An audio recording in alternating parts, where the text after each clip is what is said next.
Hanggang kailan mo ba titiisin ang babaeng yan, Darian? Ako ang nagdadalang tao sa anak mo, hindi siya. Kailan mo ba siya iiwan?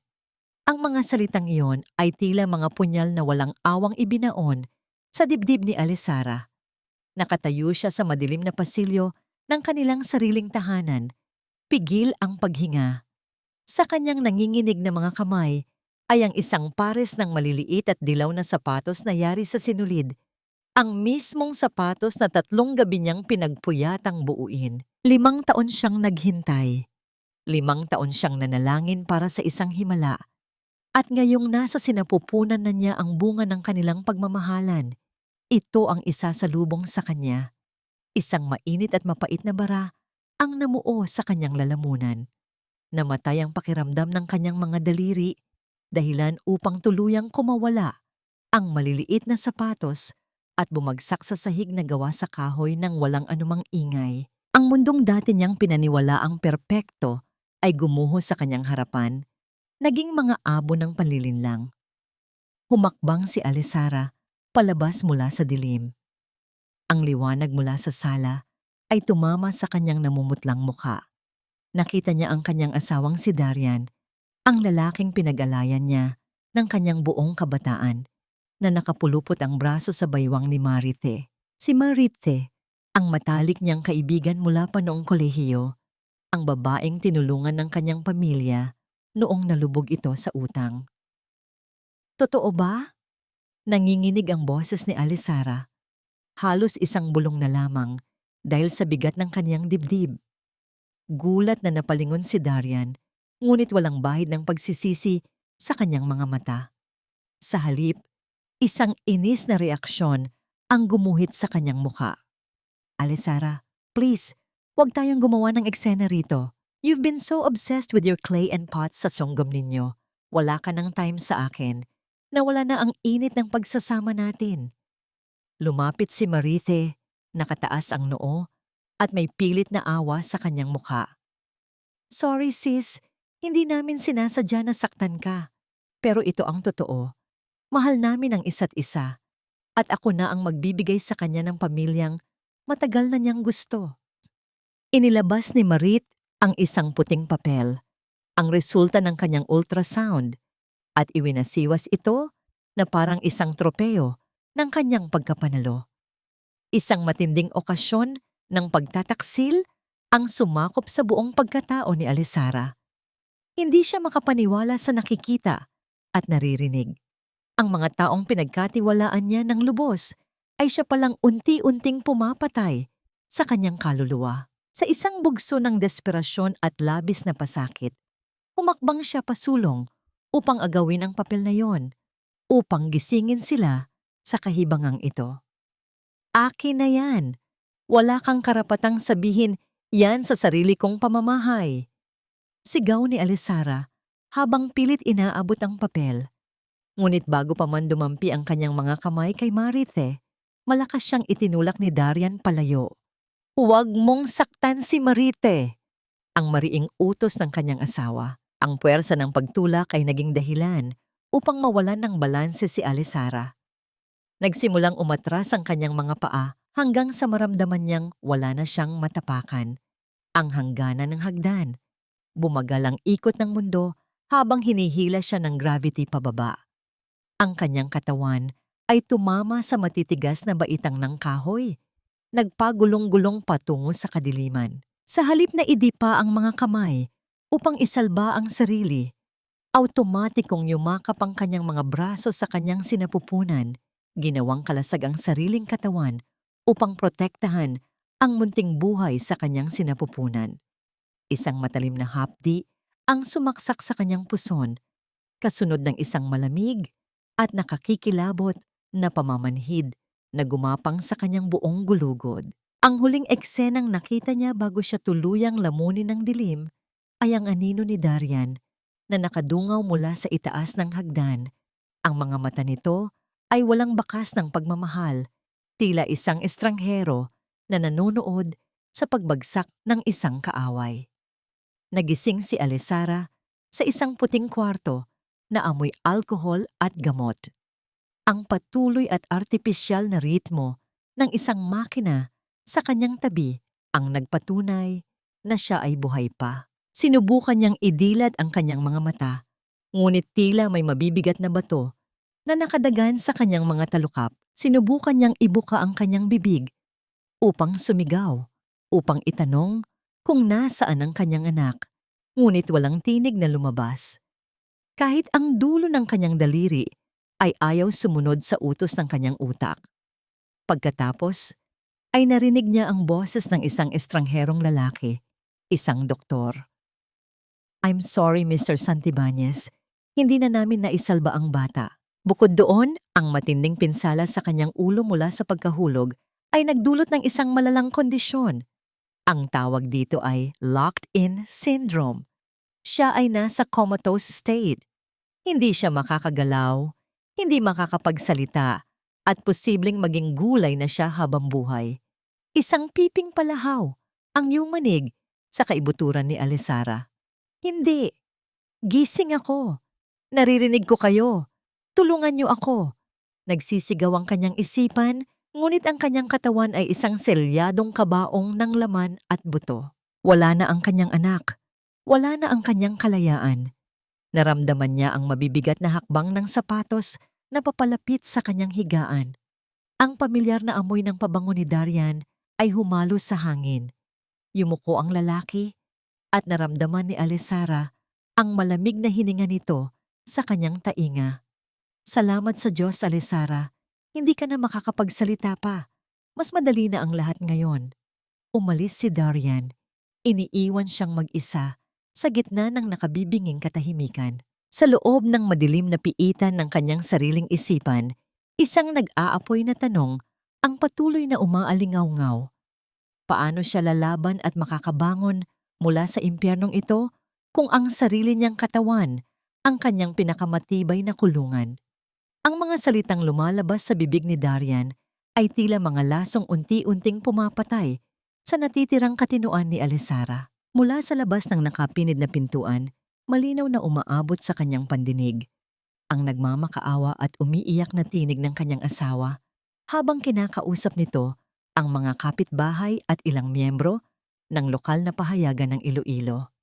Pilit na pinanginig ni Darian ang kanyang boses upang magmukhang kaawa-awa, buong galing na nagpapanggap bilang isang lalaking nawasak ang mundo dahil sa trahedyang sinapit ng kanyang minamahal. Paulit-ulit nitong ipinapangako sa harap ng maraming tao na hindi niya iiwan ang kanyang asawa, na gagawin niya ang lahat kahit pa maubos ang kanyang yaman upang alagaan ang babaeng ngayoy nakaratay at walang kakayahang gumalaw. Ang bawat mapagkunwaring patak ng luha ng lalaki ay isang matalim na sibat na bumaon sa walang kalaban-labang dibdib ni Alisara. Sa mga sandaling iyon, napagtanto niyang hindi siya dinala sa isang ospital upang mabigyan ng sapat na lunas. Sa halip, ibinalik siya sa mismong silid kung saan nagsimula ang kanyang bangungot. Ang pamilyar na amoy ng kanilang silid tulugan ay hindi na nagbibigay ng ginhawa, kundi nagmistulang malamig na rehas ng isang kulungang sadyang ginawa upang itago ang mga kasalanan ng kanyang asawa at kontrolin ang natitira niyang mga ari-arian. Nang tuluyang sumara ang pinto at mamatay ang mga tinig ng mga usisero sa labas, pumasok ang isang matandang babae na may dalang kakaibang lamig sa paligid. Si Senyora Carmen, ang ina ni Darian, ay humakbang palapit sa kama na walang bahid ng anumang simpatiya sa kanyang tindig.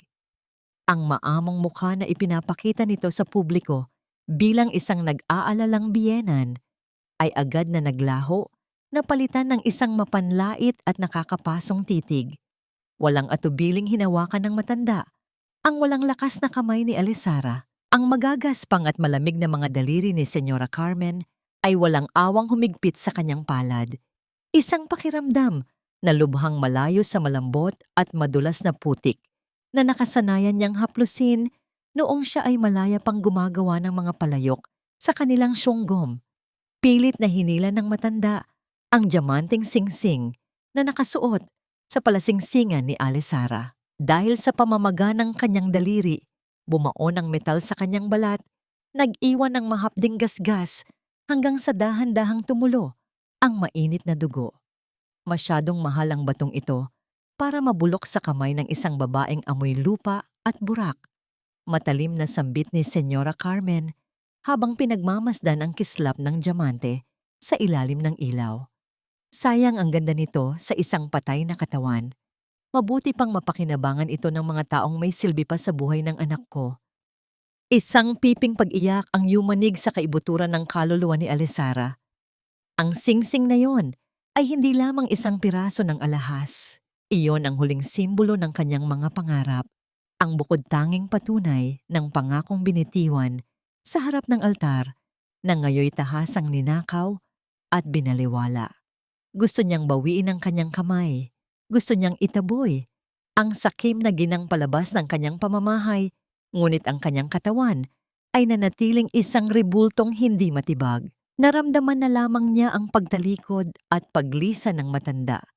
Iniiwan siyang nag-iisa, kasama ang hapdi ng ninakaw na dignidad at ang tuyong dugo sa kanyang daliri. Lumipas ang ilang oras sa loob ng nakabibinging pag-iisa. Ang kadiliman sa labas ng bintana ay sinabayan ng masamang panahon.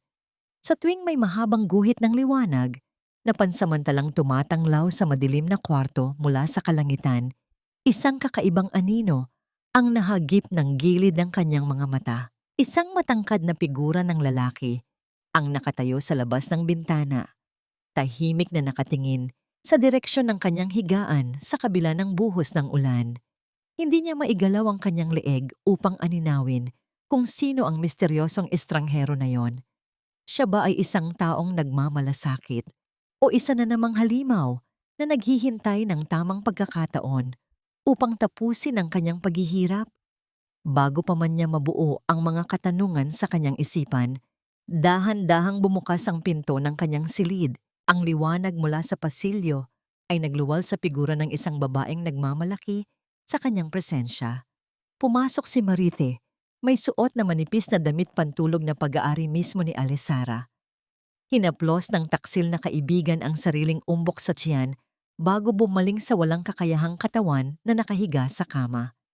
Sa likuran ni Marit ay isang malaking bagahe na kanyang kinakaladkad papasok. Ang bigat ng maleta ay lumikha ng isang mahaba at nakakakilabot na gasgas sa sahig na gawa sa kahoy. Isang paggalaw na tila patuloy na gumuguhit at sumusugat sa natitirang katinuan ni Alisara. "Dito na ako titira, sis?" Nakangiting bulong ni Marit. Puno ng lason at pang-iinsulto ang bawat salita. "Huwag kang mag-alala. Ako na ang bahala sa asawa mo. Ako na ang mag-aalaga sa lahat ng hindi mo na kayang gawin." Lumalalim na ang gabi, subalit ang kadiliman sa loob ng silid ay walang binatbat sa kaitiman ng mga budhi ng dalawang taong walang awang nagyayakapan sa harapan mismo ni Alisara. Mula sa kanyang higaan, kung saan siya ay nakagapos sa sariling manhid na laman, malinaw niyang nasisilayan ng lahat.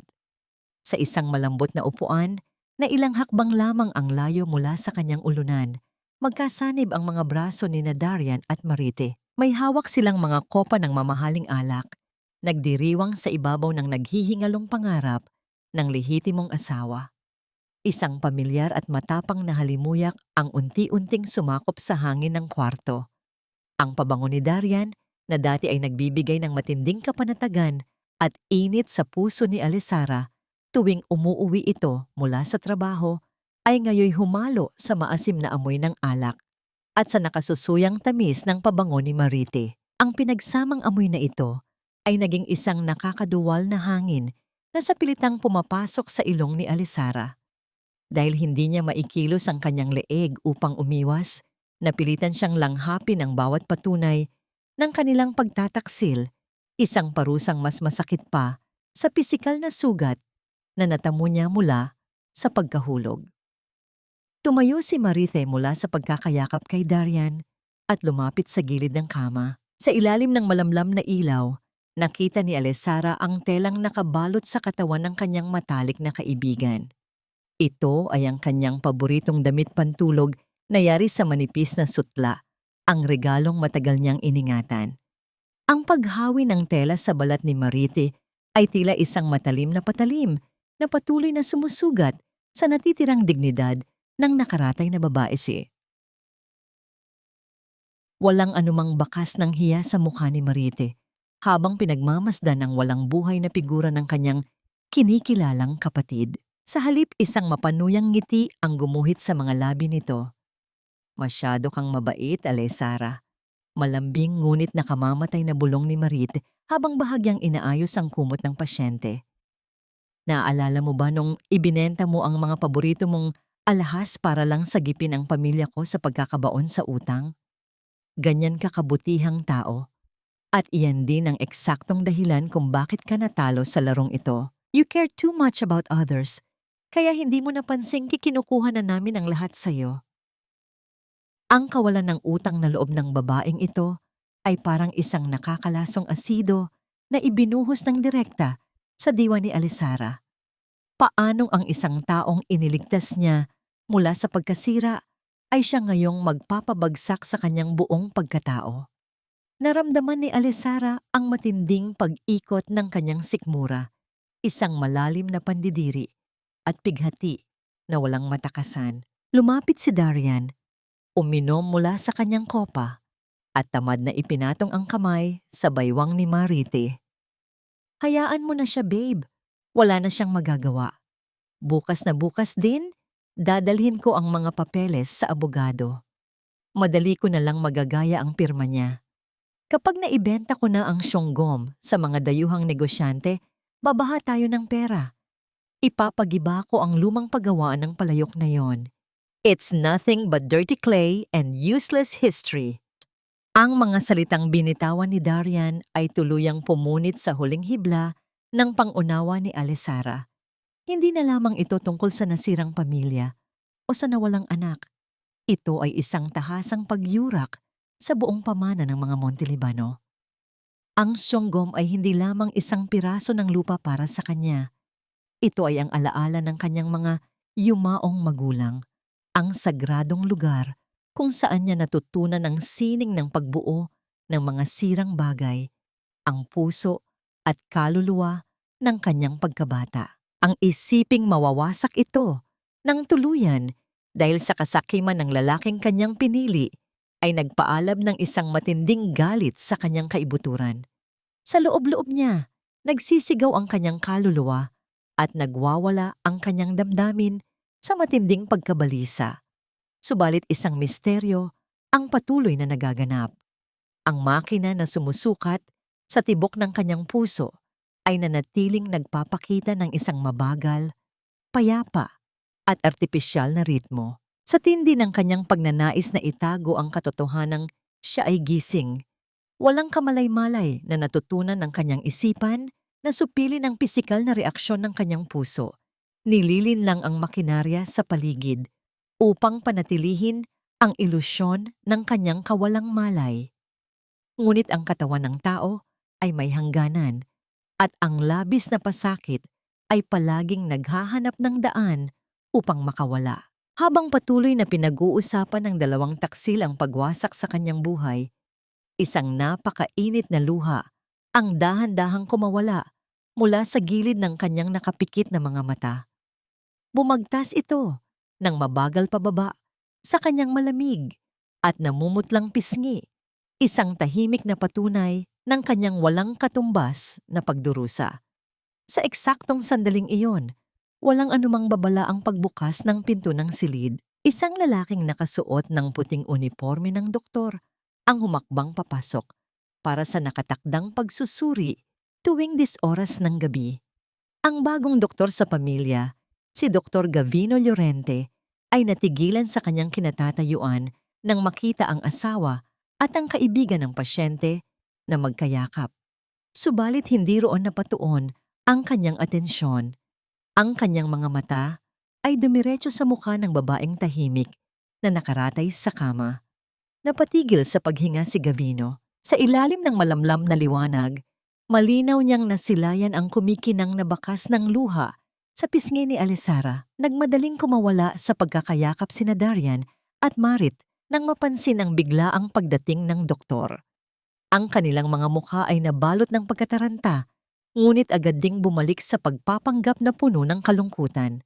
Subalit ang mga mata ni Dr. Gavino Llorente ay hindi man lang sumulyap sa kanila. Ang kanyang buong atensyon ay nakatuon sa bakas ng luhang dahan-dahang natutuyo sa pisngi ni Alisara.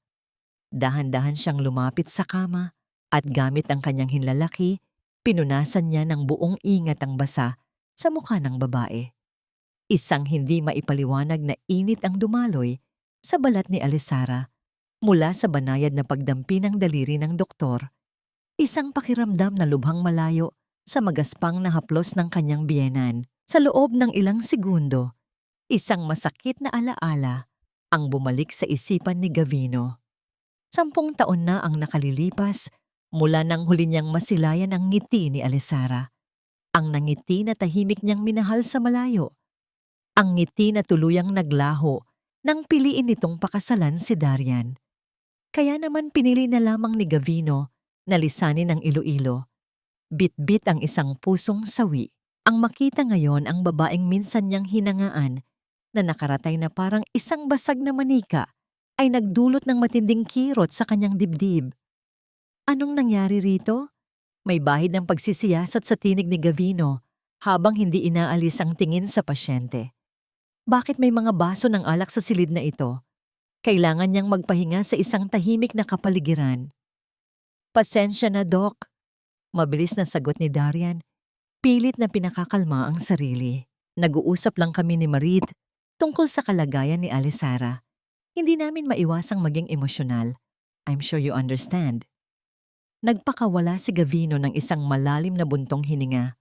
Sige na, maaari niyo na kaming iwanan. Kailangan kong suriin ang kanyang vital signs ng pribado para na rin makapagpahinga na ng tuluyan ng pasyente. Walang nagawa sina Darian at Marit kundi ang lumabas. Nang tuluyang sumara ang pinto, muling bumalik ang paningin ni Gavino kay Alisara. Pinagmasdan niya ang monitor. Kalmado ang tibok ng puso nito, isang malaking kabalintunaan sa luhang nasaksihan niya kanina lamang. Isang ideya ang biglang pumasok sa kanyang isipan. Lumapit siya sa tainga ng babae. Tinitiyak na walang sino mang makakarinig sa kanyang mga sasabihin. Ang kanyang boses ay mahina at nanginginig dahil sa tindi ng kanyang kutob. Alisara, ito si Gavino, kaibigan ng kuya mo. Kung naririnig mo ako, kung gising ang diwa mo sa loob ng rehas na yan, kumurap ka ng isa. Sa loob ng madilim na kulungan ng isipan ni Alisara, ang mga salita ni Gavino ay naging isang sinag ng liwanag. Ito ang kauna-unahang pagkakataon na may isang taong kinausap siya na parang isang buhay na nilalang at hindi isang piraso ng walang silbing kasangkapan. Ngunit kasabay ng pag-asang yon ay ang takot. Paano kung isa lamang itong patibong? Paano kung kakampi rin siya ni Darian? Ngunit ang alaala ng kanyang kuya at ang nanginginig na tinig ng doktor ay nagbigay sa kanya ng lakas ng loob upang sumugal. Pinagsama-sama ni Alisara ang lahat ng natitira niyang lakas, ang lahat ng kanyang sakit at galit, at itinutok ang mga ito sa isang napakasimpleng kilos. Ang kanyang mga pilikmata ay bahagyang nanginig, isang halos hindi mapapansing paggalaw. Pagkatapos, sa kabila ng tila milyon-milyong tanikala na pumipigil sa kanya, dahan-dahan niyang ipinikit at muling iminulat ang kanyang mga mata. Isang mabagal, mabigat, at puno ng kahulugang pagkurap na patigil sa paghinga si Gavino. Ang kanyang mga mata ay nanlaki sa pagkamangha. Gising siya. Totoo ang kanyang hinala. Si Alisara ay isang bilanggo sa sarili niyang katawan. Sa gitna ng kanyang pagkagulat, bumalik sa kanyang isipan ang figura ng lalaking nakatayo sa labas kanina. Ngayon, sigurado na siya kung sino yon. Habang pinoproseso ng kanyang isipan ang lahat ng ito, biglang bumukas ng malakas ang pinto. Isang nakakabinging iingay ang nilikha nito nang tumama ang seradura sa pader.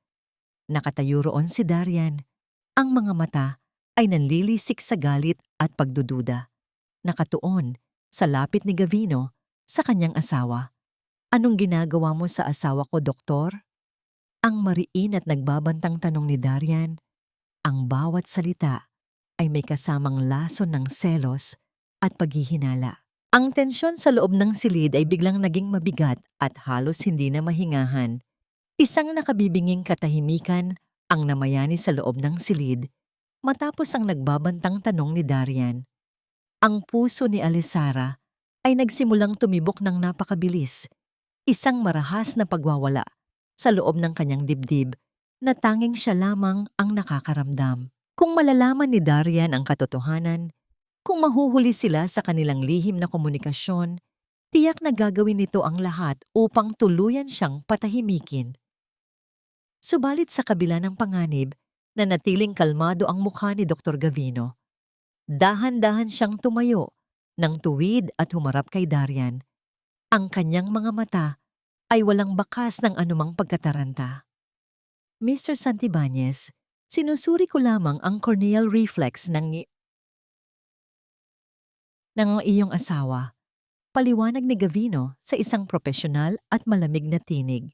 Isa itong standard procedure upang malaman kung meron pang aktibidad sa kanyang brainstem. Ang bahagyang paggalaw ng kanyang pilikmata kanina ay isang involuntary muscle spasm lamang, isang senyales na hindi pa tuluyang sumusuko ang kanyang katawan. But don't get your hopes up. This is very common sa mga pasyenteng nasa ganitong kalagayan. Ang mga salitang puno ng medikal na terminolohiya ay tila isang matibay na pader na humarang sa pagdududa ni Darian. Nangunot ang noo nito, halatang nalilito, at walang naiintindihan sa mga sinabi ng doktor. Sa huli, isang inis na buntong hininga ang pinakawalan ni Darian bago tuluyang tumalikod at muling lumabas ng silid. Nang matiyak ni Gavino na ligtas na silang muli, bumalik siya sa tabi ni Alisara. Muli niyang inilapit ang kanyang mukha at sa pagkakataong ito, naramdaman ni Alisara ang isang kakaibang pakiramdam ng seguridad. Kailangan nating maging mas maingat, bulong ni Gavino. Makinig ka ng mabuti, Alisara. Magtataguyod tayo ng isang lihim na wika. Isang kurap para sa oo at 2 kurap para sa hindi. Naintindihan mo ba? Muling tinipon ni Alisara ang kanyang lakas. Isang kurap. Isang bahagyang ngiti ng tagumpay ang sumilay sa labi ni Gavino. Magaling. Ngayon, kailangan kong malaman ang lahat. Sila ba? Sila ba ang may gawa nito sa'yo? Si Darian at si Marite. Isang matinding pait ang bumalik sa lalamunan ni Alisara. Ang alaala ng pagtulak, ang sakit ng pagbagsak, ang malamig na tingin ng kanyang asawa. Ang lahat ng iyon ay muling naglaro sa kanyang isipan. Gamit ang buong bigat ng kanyang kaluluwa, pumikit siya ng isang beses. Isang mariin at hindi mapagkakailang oo. Naramdaman ni Alisara ang pagbabago sa hangin. Nakikita niya ang pag-igting ng mga panga ni Gavino, ang pagsikip ng kanyang mga kamao. Isang tahimik na galit ang bumalot sa anyo ng doktor. Isang galit na para sa kanya. Isang galit na ipinaglalaban siya. Mga demonyo, narinig niyang mahinang ungol ni Gavino. Huwag kang mag-alala. Hindi ko muna sasabihin sa mga pulis, mapanganib. Nasa kanya ang legal na karapatan bilang asawa mo. Baka lalo ka lang nilang saktan. Ang kailangan nating gawin ngayon ay magpatuloy ka sa pagpapanggap. Hayaan mong isipin nilang isa ka pa ring gulay. Mag-iipon tayo ng ebidensya. At kapag handa na tayo, babawiin natin ang lahat. Pagkatapos noon, inayos ni Gavino ang kumot na nakatalukbong kay Alisara. Ang manipis na tela ay tila naging isang baluti na nagbibigay ng proteksyon. Ang kanyang kamay ay dahan-dahang dumapo sa ibabaw ng kamay ni Alisara na nakapatong sa kumot. Ang init mula sa palad ng doktor ay tumagos sa tela. Isang init na nagbibigay ng kapanatagan at pag-asa. Naramdaman ni Alisara ang banayad ngunit matatag na tibok ng pulso ni Gavino. Isang ritmo ng katatagan sa gitna ng unos na kanyang pinagdadaanan. Hindi kita iiwan, Alisara. Muling bulong ni Gavino, ang kanyang mga salita ay isang sagradong pangako sa gitna ng kadiliman. Ilalaban natin ito magkasama. Samantala, sa labas ng mansyon, si Marite ay hindi mapakali. Lumabas siya upang magpahangin, ngunit ang kanyang mga paa ay dinala siya patungo sa direksyon ng lumang Siyonggom. Mula sa kinatatayuan, tanaw niya ang madilim na istruktura. Ang mga bintana nito ay tila mga matang nakamasid sa kanya. Isang nangit-ngit ang namuo sa kanyang dibdib. Kinuha niya ang kanyang telepono at may tinawagan. "Hello? Kayo ba yung demolition team?" Malamig na tanong ni Marite sa kabilang linya. "Oo, tuloy na ang plano. Ipag-iba nyo na bukas. Simulan nyo sa umaga. Wala nang pakinabang ang mga basag na paso na yan.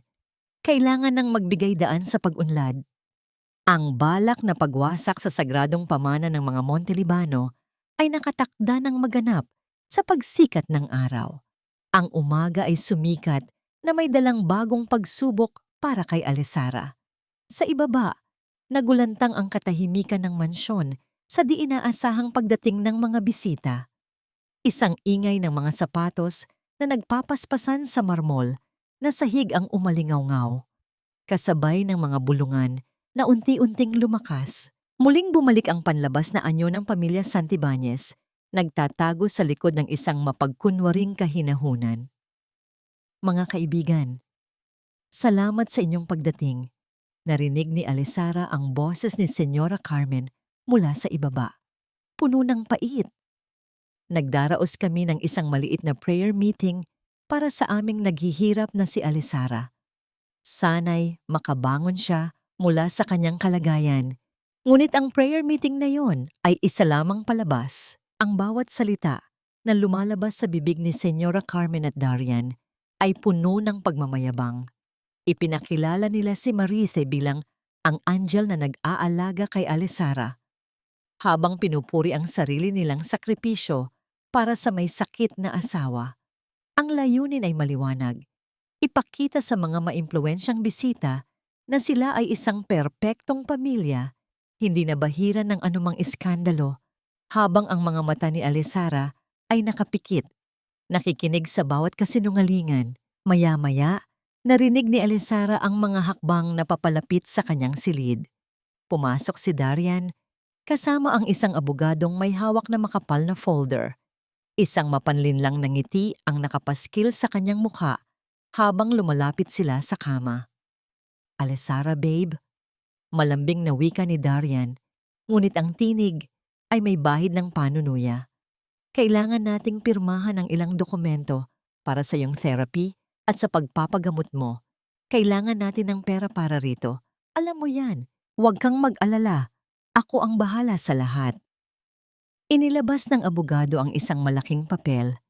Sa nakalimbag na bahagi, nakasaad ang paglilipat ng lahat ng karapatan at ari-arian sa ilalim ng pangalan ni Darian, kasama na ang Siyonggom.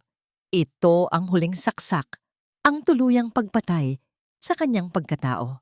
Dahan-dahang hinawakan ni Darian ang kamay ni Alisara. Pilit na iniaangat ang kanyang hinlalaki. Isang inking pad ang inilapit sa kanyang daliri. Handa nang ipilit ang kanyang marka sa kontrata. Sa mga sandaling iyon, isang apoy ang nagliyab sa kaibuturan ni Alisara. Ang alaala ng kanyang mga magulang, ang kanilang pagmamahal sa sining ng paggawa ng palayok, ang pawis at dugo na inilaan nila sa Siyonggom. Lahat ng iyon ay nagbigay sa kanya ng hindi maipaliwanag na lakas. Hindi niya hahayaang wasakin ng mga halimaw na ito ang kanilang pamana. Kung hindi niya kayang iligtas ang sarili niya, ililigtas niya ang kanyang pamilya. Isang pilit na paggalaw ang ginawa ni Alisara. Ang kanyang daliri, na dapat ay manhid at walang kakayahang gumalaw, ay biglang kumilos. Sa isang mabilis at hindi inaasahang iglap, ang kanyang hinlalaki ay hindi tumama sa papel. Sa halip, kumalas ito mula sa pagkakahawak ni Darian at tumama sa inking pad. Ang kulay itim na tinta ay sumabog, kumalat at tumilamsik sa malinis na puting kamiseta ni Darian. Isang matinding pagkagulat ang sumakop sa mukha ni Darian. Nagliliyab ang kanyang mga mata sa galit. "Anong ginawa mo? Di bulong niya?" Ang kanyang tinig ay nagtatago ng isang mapanganib na bulong. Hindi na nagdalawang isip si Darian. Isang malakas na hampas ang lumapat sa pisngi ni Alisara. Ang sakit ay nagdulot ng pagkabingi, ngunit mas matindi ang hapdi sa kanyang kaluluwa. Isang maliit na bahagi ng pisngi niya ang naramdaman niyang numipis. Ang mga luha ay nagbabadyang kumawala, ngunit pinigilan niya ang mga ito. Hindi niya hahayaang makita nilang nasasaktan siya. Sa eksaktong sandali ng pagtahimik na yon, pumasok si Dr. Gavino sa silid. Nakita niya ang namumulang pisngi ni Alisara, ang kalat ng tinta sa damit ni Darian, at ang tensyon sa pagitan ng mag-asawa. Agad siyang humakbang, ang kanyang mukha ay puno ng pag-aalala. Anong nangyayari rito? May pag-aalala sa tinig ni Gavino. Mr. Santibanez, Miss Montelibano, kailangan nating maging maingat. Baka nagdulot ng allergic reaction ang tinta sa kanyang balat o sensory overload dahil sa dami ng tao. Kailangan niyang magpahinga. Maaari niyo na kaming iwanan. Mabilis na pinunasan ni Gavino ang kanyang mga kamay sa alkohol. Sa pagkunot ng kanyang noo ay isang sulyap na nagbigay ng isang hindi malinaw na mensahe sa isipan ni Alisara. Pinigilan niya ang kanyang sarili na kurapin ang kanyang mga mata. Ngunit bago lumabas si Darian at ang abogado, naramdaman ni Alisara ang isang banayad na pagdampi ng kamay ni Gavino sa ilalim ng kanyang unan. Isang maliit at matigas na bagay ang marahan nitong inilagay roon. Nang tuluyang sumara ang pinto, dahan-dahang gumulong ang isang maliit na recording device mula sa ilalim ng unan. Isang maliit na bagay na itim, halos hindi mapapansin. Binunot ni Gavino ang recorder at marahang hinaplos ang gilid nito. Ang kanyang mga mata ay nagtagpo sa mga nakapikit na mata ni Alisara. Lahat ng kababuyan nila, "Record ko." Bulong ni Gavino. Ang kanyang tinig ay may bahid ng pagbabanta. Dito sila magsisimulang magbayad. Ngunit sa mga sandaling iyon, isang bahagyang ingay ang nagbigay ng hinala. Ang pag-inggit ng isang bisagra. Ang anino ng isang figura na bahagyang sumisilip mula sa siwang ng pinto. Isang aninong agad nawala. "May problema ba, doktor?" Malamig na tanong ni Marite. Humakbang papasok sa silid. Ang kanyang mga mata ay matatalim na nakatitig sa kamay ni Gavino na may hawak na maliit na recorder. Dahan-dahang ngumiti si Gavino, walang bakas ng pagkataranta. Inilabas niya ang kanyang cellphone at pinindot ang play button. Isang mahinang tinig ng pari na bumibigkas ng banal na salita ang umalingaw-ngaw mula sa kanyang telepono. "Nagdarasal ako para sa pasyente, Miss Cruz, para bumalik ang kanyang kaluluwa sa kanyang katawan. Naniniwala ako na ang salita ng Diyos ay makapangyarihan." Bumagsak ang balikat ni Marite, malinaw na nadismaya sa kanyang narinig. Umismid ito bago tuluyang tumalikod. "Kalokohan," bulong niya habang papalabas. Ang ingay ng pag-ikot ng kanyang katawan ay narinig. Muling bumalik sa pagkakapinid ang pinto. Nang matiyak na ligtas na muli ang paligid, inilagay ni Gavino ang recorder sa bulsa ng kanyang puting uniforme. Muli niyang inilapit ang kanyang mukha kay Alisara. Ang kanyang mga mata ay puno ng paghingi ng paumanhin. "Pasensya na. Hindi ko inaasahang may makakakita sa recorder na yon. Hindi na mauulit." Isang tahimik na pananampalataya ang naramdaman ni Alisara sa kanyang mga salita. Sa dami ng mga taong nagtaksil sa kanya, si Gavino ang naging angkla ng kanyang pag-asa. Kinabukasan, isang lalaki na may edad, balingkinitan ang pangangatawan at may maputing buhok ang pumasok sa silid ni Alisara. Kasama si Gavino, nakasuot ang lalaki ng isang formal na suit at may dalang isang leather na bag. Ipinakilala siya ni Gavino bilang si Attorney Fernandez, isang bagong therapist na magsasagawa ng assessment para sa kanyang rehabilitation. Ngunit alam ni Alisara na ito ay isang palatandaan. Kilala niya ang abogadong yon. Ito ang pinagkakatiwalaang abogado ng kanyang ama, ang taong nag-asikaso sa lahat ng legal na bagay ng pamilya Montelibano. "Alisara, kailangan nating maging mabilis at maingat. bulong ni Gavino. Si Attorney Fernandez ang susi para mailigtas ang lahat. Makikipag-usap tayo sa pamamagitan ng kurap. Isang kurap para sa oo, dalawang kurap para sa hindi.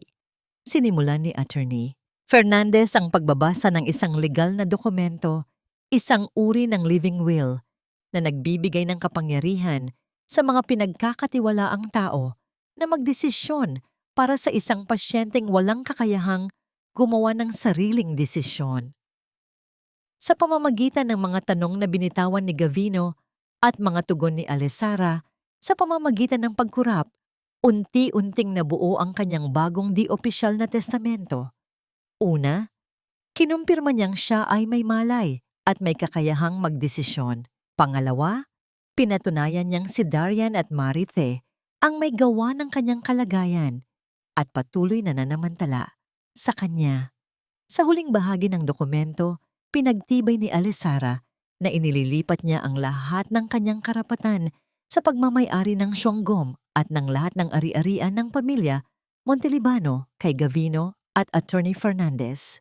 Kasabay nito, tinatanggalan niya ng lahat ng karapatan si Darian bilang kanyang legal na tagapangalaga dahil sa kaso ng marital infidelity at fraudulent intent.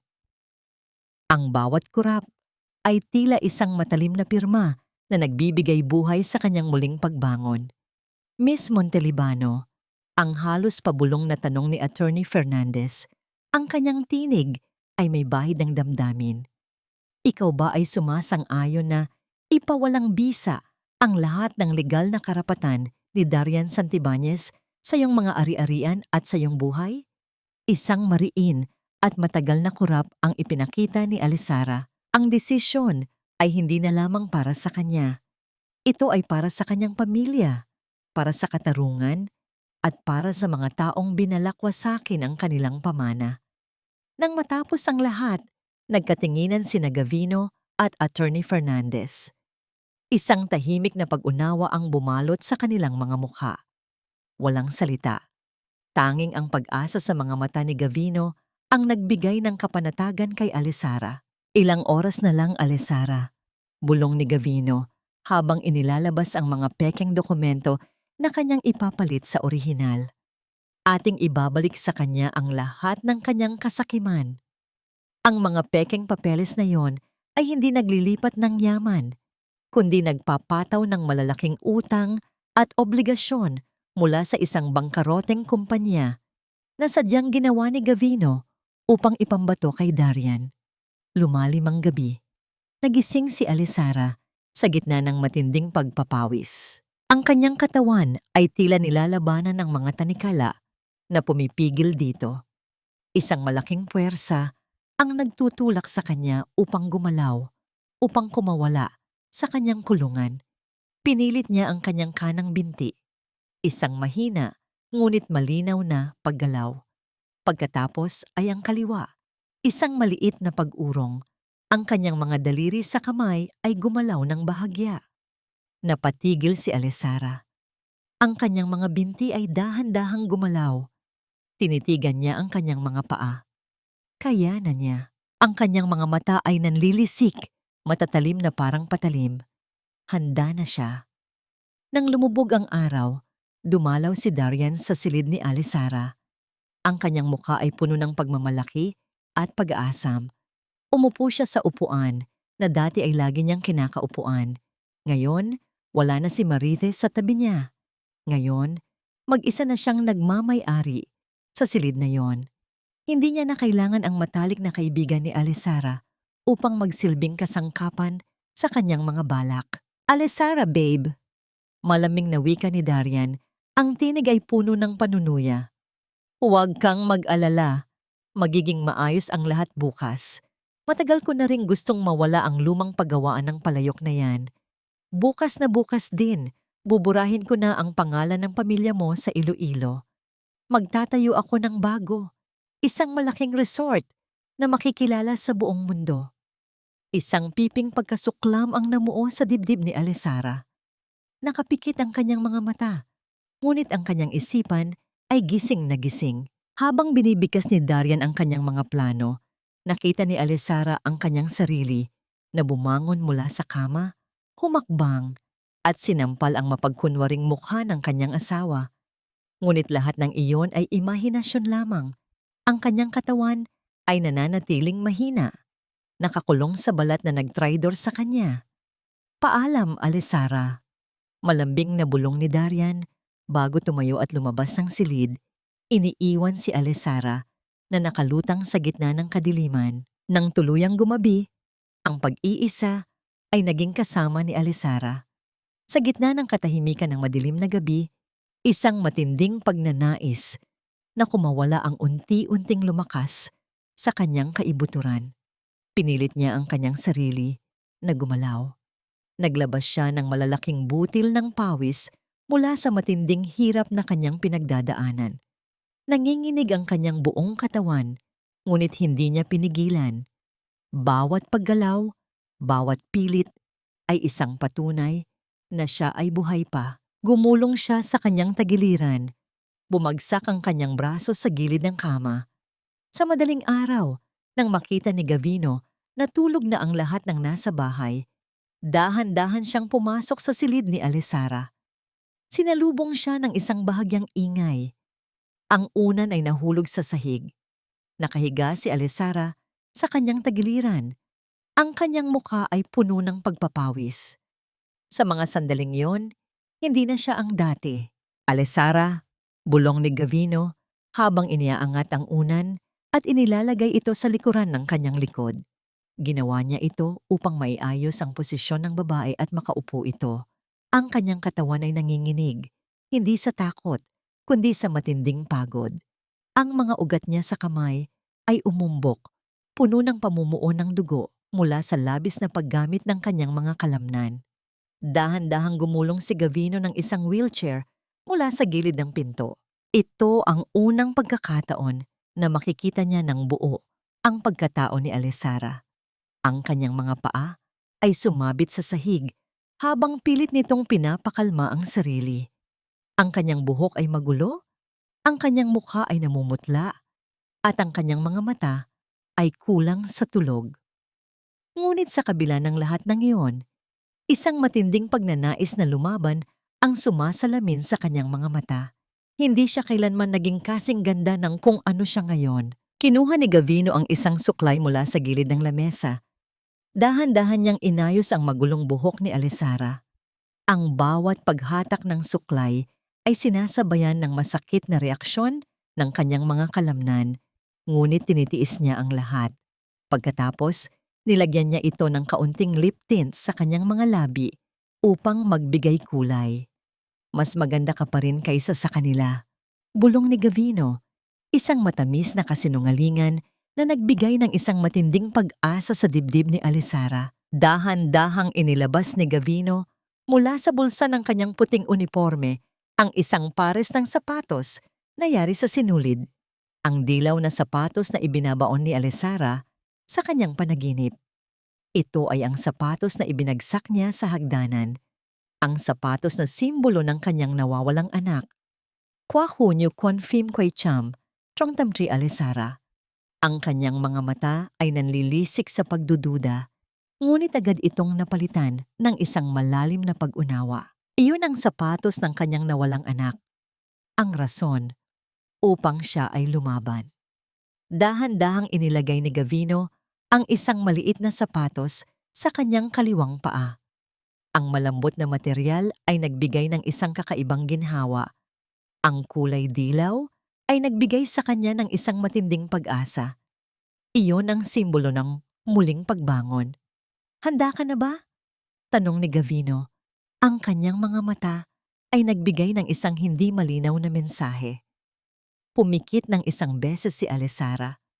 Isang matinding oo. Dahan-dahang itinulak ni Gavino ang wheelchair. Ang gulong ng wheelchair ay lumikha ng isang mahinang tunog sa kahoy na sahig.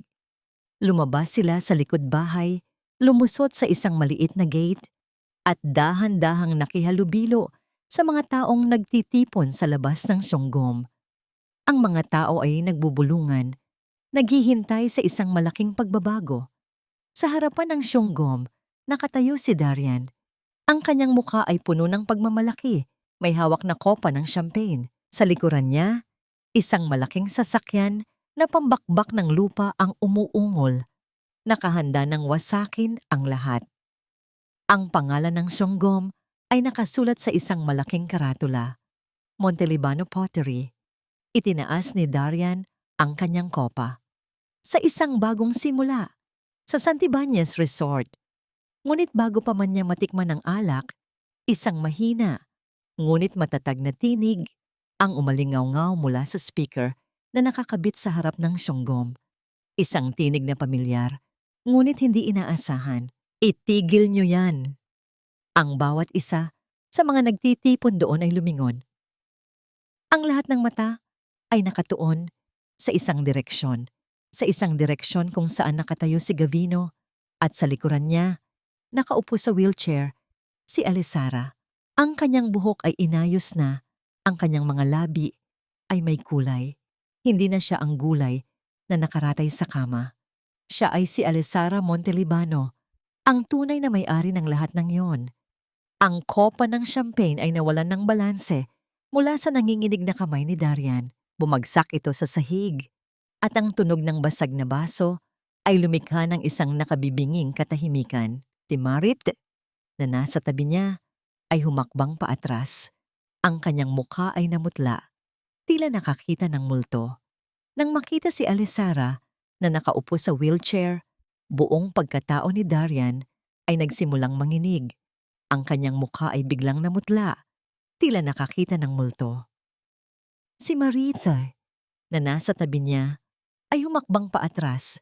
Ang mga mata nito ay nanlalaki sa pagkabigla. Ang mga tao sa paligid ay nagbubulungan. Ang bawat titig ay puno ng pagtataka at pagdududa. Walang makapaniwala sa kanilang nakikita. Ang babaeng idineklara nilang gulay ay narito, buhay na buhay at naglalabas ng isang aura ng kapangyarihan. Alisara, you're awake? Bulong ni Darian. Ang kanyang boses ay nanginginig, halos hindi na marinig. Oo, Darian, gising na ako. Matatag na sagot ni Alisara. Ang kanyang tinig ay malinaw at matagumpay sa kabila ng pagiging mahina. Lumapit si Senyora Carmen. Ang kanyang mukha ay puno ng galit. Alisara, anong ginagawa mo rito? Bakit ka lumabas sa ospital? Hindi ka pa magaling. Baka kung ano pa ang mangyari sa'yo. Ikaw ay baliw. Iniisip mo bang pipigilan mo kami sa pagbabakbak ng Songgom na ito? Ngunit bago pa man magpatuloy si Senyora Carmen, humakbang si Attorney Fernandez. Hawak niya ang isang laptop at ang kanyang mukha ay seryoso. Hindi siya baliw, Senyora Carmen, at may karapatan siyang pigilan kayo. Bilang abogado ng pamilya Montelibano, narito ako upang ihayag ang katotohanan. Isang nakakabinging katahimikan ang bumalot sa paligid. Ang mga mata ng lahat ay nakatuon kay Attorney Fernandez. Pinindot ng abogado ang isang button at ang isang malakas na boses ang umalingaw-ngaw mula sa mga speaker. Ito ang boses ni Darian. Salamat sa Diyos, Alisara. Hindi ka na makakapagsalita pa. Mas madali na ang lahat ngayon. Ang bawat salita ay tumama sa puso ng mga nakikinig. Isang malaking pagkabigla ang sumakop sa mukha ng mga tao. Ang boses ni Darian, ang tinig na puno ng pagmamayabang, ang tinig na puno ng kasamaan. Lahat ng iyon ay maririnig sa buong Iloilo. Ang sumunod ay ang boses ni Marite na nagpaliwanag sa kanilang plano na ibenta ang Songgom. Ang boses ni Senyora Carmen na nagpapahayag ng kanyang pagkasuklam kay Alisara at ang kanyang pagmamayabang sa pagkapanalo ng kanyang anak. Ang bawat salita ay parang isang patalim na sumusugat sa dignidad ni Darian, Marite at Senyora Carmen. Ang kanilang mga mukha ay namumutla, ang kanilang mga mata ay puno ng takot. Ang dating pagmamalaki ay napalitan ng kahihiyan. At ngayon, matatag na wika ni Attorney Fernandez, narito ang ebidensya ng kanilang pangangamkam at panlilinlang. Inilabas niya ang mga dokumento na nagpapatunay na si Darian ay may hawak na malaking utang at ang lahat ng ari-arian ng pamilya Montelibano ay inilipat na kay Gavino at sa kanya bilang tagapamahala. Ang mga papel na ipinirmahan ni Mr. Santibanez kahapon ay hindi para sa paglilipat ng Siongom sa kanya. Ito ay ang dokumento na nagpapatunay na siya ang may-ari ng lahat ng utang mula sa bangkaroteng kumpanya ng pamilya Cruz. At ang lahat ng ari-arian ng Montelibano ay nasa ilalim na ng pangangalaga ni Miss Alesara Montelibano. Ang galit at puot ay biglang sumabog sa loob ng silid. Ang mga bulungan ng mga tao ay lumakas. Ang mga mata ng lahat ay nakatuon kay Darian, na ngayon napuno ng pagkabigla at takot. Ang kanyang mga balak ay tuluyang gumuho. Sa gitna ng kaguluhan, tiningnan ni Alesara si Darian. Ang kanyang mga mata ay walang bakas ng pagmamahal. Tanging pait at galit ang makikita. Sa kabila ng kanyang kahinaan, nagkaroon siya ng lakas upang sumigaw. Lumayas kayo sa pamamahay ko. Malinaw at matatag na sigaw ni Alesara. Ang kanyang tinig ay puno ng galit at kapangyarihan. Mga linta, wala kayong karapatan sa Montelibano. Ang mga salitang iyon ay tila mga bato na bumagsak sa mga taksil. Ang kanilang mga mukha ay namutla. Ang kanilang mga mata ay nanlalaki sa pagkabigla. Ang mga pulis ay lumapit, handa nang arestuhin si Darian. Ang kanyang pagpapanggap ay tuluyang nabunyag. Nagsimulang tumakbo si Marite, ngunit sa kanyang pagmamadali, natapilok siya. Bumagsak siya sa lupa. Isang malaking mantsa ng dugo ang lumabas mula sa kanyang kasuotan. Ang kanyang pagbubuntis, hindi ito isang kasinungalingan. Sa isang iglap, ang kanyang mga plano, ang kanyang mga pangarap, ang lahat ng kanyang kasakiman ay tuluyang gumuho. Si Darian, na ngayon nakaposas, ay napasigaw sa matinding sakit at kawalan. Ang lahat ng kanyang pagtataksil ay nagbunga ng isang malaking trahedya. Ang tunog ng sirena ng pulisya ay dahan-dahang lumayo. Iniiwan ang Montelibano Pottery na nababalot sa isang kakaibang katahimikan.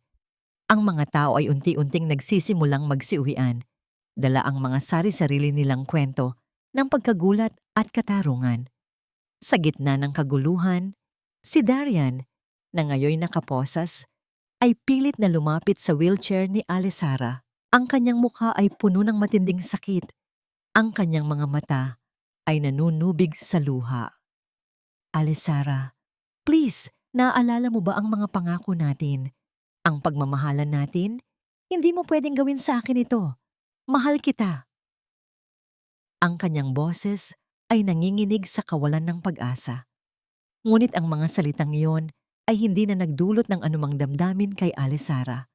Ang kanyang puso ay manhid na, tila isang basag na palayok na walang kakayahang muling maramdaman ang init. Tahimik siyang umikot. Iniiwan si Darian na nagmamakaawa sa kawalan. Ang kanyang mga mata ay walang bakas ng pagmamahal, tanging isang malamig na pagtanggi. Hayaan mo na siya, Alesara. Malumanay na bulong ni Gavino. Habang dahan-dahang itinutulak ang wheelchair ni Alesara papalayo sa kaguluhan. Sa ospital, si Marite ay nakaratay sa isang puting kama. Ang kanyang mukha ay namumutla. Ang pagbagsak ay nagdulot ng pagkawala ng kanyang anak. Ang parehong trahedya na kanyang idinulot kay Alesara ay muli niyang naranasan. Ang karma ay tila isang anino na hindi mo matatakasan. Walang pamilya, walang pera. Ang lahat ng kanyang pangarap ay tuluyang nawasak. Samantala, si Senyora Carmen, na ngayoy puno ng kahihiyan at galit, ay tuluyang nasiraan ng bait. Ang kanyang mga ari-arian ay kinumpiska upang bayaran ang mga utang ni Darian at Marite. Nakita siya ng ilang kapitbahay na nakaupo sa kalsada. Walang awang nagmamakaawa ng limos, ang kanyang mga mata ay malabo. Tila wala sa katinuan. Ang dating mapagmataas at matapobreng ginang ay ngayon naging isang kalunos-lunos na figura. Isang patunay na ang kasakiman ay walang magandang kahahantungan. Pagbalik sa mansyon, Hiningi ni Alesara na alisin ang lahat ng bagay na dinumihan ni na Darian at Marite, ang lumang sopa kung saan sila naglalandian, ang mga baso ng alak, ang mga damit na iniwan ni Marite. Lahat ng iyon ay ipinadala sa labas. Isang malaking truck ng basura ang kumuha sa mga gamit. Nililinis ang bawat bahagi ng bahay mula sa bakas ng kanilang kasamaan. Ang silid ay unti-unting bumalik sa dating anyo. Isang maluwag at tahimik na silid. Ngayon, ang mga pader ay tila humihinga na muli. Umupo si Alesara sa isang upuan na malapit sa bintana. Ang kanyang mga mata ay nakatuon sa refleksyon ng kanyang sarili sa salamin. Payat, mahina. Ngunit sa likod ng lahat ng iyon, isang matinding lakas ang kanyang nararamdaman. Ang bawat sugat sa kanyang puso ay nagiging isang aral, isang patunay ng kanyang katatagan. Alesara, malumanay na tawag ni Gavino, may dala siyang isang mangkok ng mainit na tsampurado. Kailangan mong kumain. Ang amoy ng tsokolate at bigas ay nagbigay ng ginhawa. Isang pamilyar na amoy na nagpapaalala sa kanya ng kanyang pagkabata. Inilagay ni Gavino ang mangkok sa kanyang harapan. Hindi siya nagsalita. Hindi siya nagmadali. Umupo lamang siya sa tabi niya. Tahimik na naghihintay. Ang kanyang presensya ay tila isang mainit na kumot na bumabalot sa malamig na kaluluwa ni Alesara. Dahan-dahang kinuha ni Alesara ang kutsara. Ang kanyang mga kamay ay nanginginig pa rin, ngunit sinikap niyang kumain. Ang bawat subo ay tila isang maliit na hakbang patungo sa kanyang muling pagbangon. Ang lasa ng tsampurado ay matamis, kasabay ng bahagyang pait ng nakaraang gabi, ngunit sa kabila ng lahat, nakakapagbigay ito ng ginhawa. Nagtagal sila roon, tahimik na magkatabi, sa gitna ng katahimikan ng gabi. Walang pangako, walang pagmamadali. Tanging ang mainit na presensya ni Gavino ang nagbigay ng isang hindi malinaw na pag-asa. Kinabukasan, tumayo si Alesara sa harap ng Montelibano Pottery. Ang malaking sasakyan na pambakbak ng lupa ay naroon pa rin, ngunit hindi na ito umuungol. Isang malaking bahagi ng harapan ng sunggom ay nawasak. Nagkalat ang mga basag na piraso ng palayok sa lupa. Isang malaking gulo. Pinulot ni Alesara ang isang piraso ng basag na palayok. Ang gilid nito ay matalim. Ngunit sa gitna ng lahat ng yon, nakita niya ang isang kakaibang kagandahan. Ano ang gagawin natin dito? Bulong niya, ang kanyang tinig ay may bahid ng pagdududa, ngunit puno ng pag-asa. Ang kanyang mga mata ay nakatuon sa basag na palayok. Ang kanyang mga mata ay nanlilisik sa pagdududa, ngunit puno ng pag-asa. Ang kanyang mga mata ay nakatuon sa basag na palayok. Ang mga kalmot sa ibabaw nito ay parang mga sugat na kailangan ng lunas. Lumipas ang isang taon. Ang Montelibano Pottery na minsan ay naging saksi sa kasakiman at panlilinlang ay muling nabuhay, hindi lamang bilang isang simpleng paggawaan ng palayok, kundi bilang isang sentro ng paggaling. Ang mga pader na dati ay puno ng alikabok at kalungkutan ay ngayoy puno ng mga makukulay na likha, mga pinta at mga bagong hugis na nagbibigay buhay. Ito ay naging kanlungan para sa mga kababaihan na nakaranas ng matinding sakit at pagtataksil.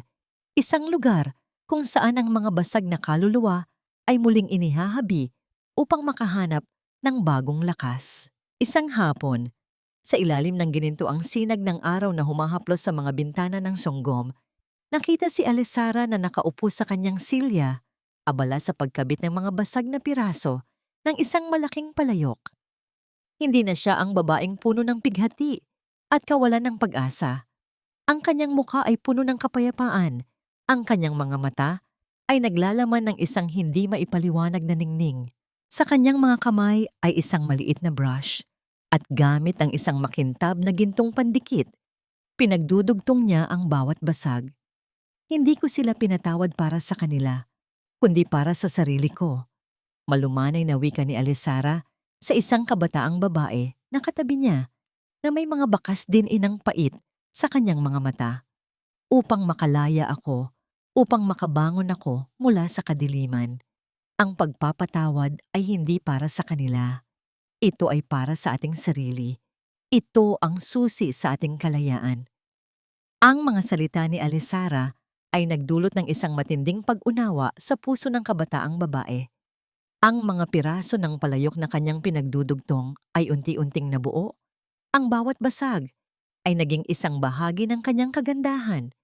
Ang gintong pandikit ay hindi nagtago sa mga pilat, kundi ipinagmalaki ang mga ito. Ginawa itong isang sining na puno ng halaga at kwento. Ang buhay natin ay parang mga basag na palayok, dagdag ni Alisara, habang pinagmamasdan ang kanyang obra. May mga pagkakataong nababasag tayo, nadudurog, at nagiging mga piraso. Ngunit hindi ito ang katapusan. Sa bawat basag, may pagkakataon tayong muling maging buo. Ang mga pilat ay hindi nagpapahina sa atin. Ipinapakita lamang nito na minsan tayong nasaktan at sapat tayo upang muling mabuo. Ang kanyang mga mata ay sumulyap sa isang lumang sulok ng Siyonggom. Naroon, nakikipag-usap si Attorney Fernandez sa ilang kliyente. Ang kanyang mukha ay puno ng dedikasyon. Ang hustisya ay natupad. Si Darian ay nahatulan dahil sa panlilinlang at pamimeke ng mga dokumento. At ngayon nasa likod ng rehas, binabayaran ang kanyang mga kasalanan. Si Marite, matapos mawala ang kanyang anak, ay nawalan ng lahat. Nabigo at puno ng pagsisisi at dinala sa isang mental institution dahil sa depresyon. Si Senyora Carmen naman ay naglilibot sa lansangan. Ang kanyang katinuan ay tuluyang nawala. Ang bawat isa ay nakaharap sa sarili nilang karma. Naramdaman ni Alisara ang isang mainit na pagdampi sa kanyang likuran. Tumalikod siya at nakita niya si Gavino. Ang kanyang mga mata ay puno ng pagmamahal at pag-unawa. Walang salita. Tanging ang kanilang mga mata ang nag-uusap. Gabi na, malumanay na wika ni Gavino. Hahatid na kita. Tumayo si Alisara. Ang kanyang mga binti ay matatag na. Ang kanyang katawan ay malakas na muli. Dahan-dahang hinawakan ni Gavino ang kanyang kamay. Ang init ng kanyang palad ay lumukob sa kanyang mga daliri. Isang malambing na haplos na nagbigay ng kapanatagan. Naglakad sila palabas ng paggawaan ng palayok. Ang mga anino ng kanilang mga katawan ay magkasama. Sa labas, ang araw ay lumubog na at ang kalangitan ay nagkulay kahel at pula. Ang malamig na simoy ng hangin mula sa ilog Iloilo ay humaplos sa kanilang mga mukha. Inilapit ni Alisara ang kanyang ulo sa balikat ni Gavino at naramdaman niya ang matatag na tibok ng puso ng lalaki. Ito ay hindi isang pagmamahal na puno ng drama o pagmamadali. Ito ay isang pagmamahal na dahan-dahang lumago mula sa pagmamalasakit, pag-unawa at paghihintay. Isang pagmamahal na katulad ng gintong pandikit sa kanyang mga palayok. Hindi nagtatago ng mga pilat, kundi ipinagdiriwang ang mga ito. Ginagawa itong mas matibay at mas maganda. Sa paglubog ng araw, ang mundo ay unti-unting nilamon ng kadiliman. Ngunit sa puso ni Alisara, isang bagong liwanag ang sumikat. Ang kanyang buhay ay parang isang basag na palayok. Ngunit ngayon, ito ay puno ng ginto. Ang mga pilat ay hindi nagpahina sa kanya. Sa halip, ito ang nagpatunay na siya ay nakabangon at handa ng harapin ang anumang hamon na dala ng buhay.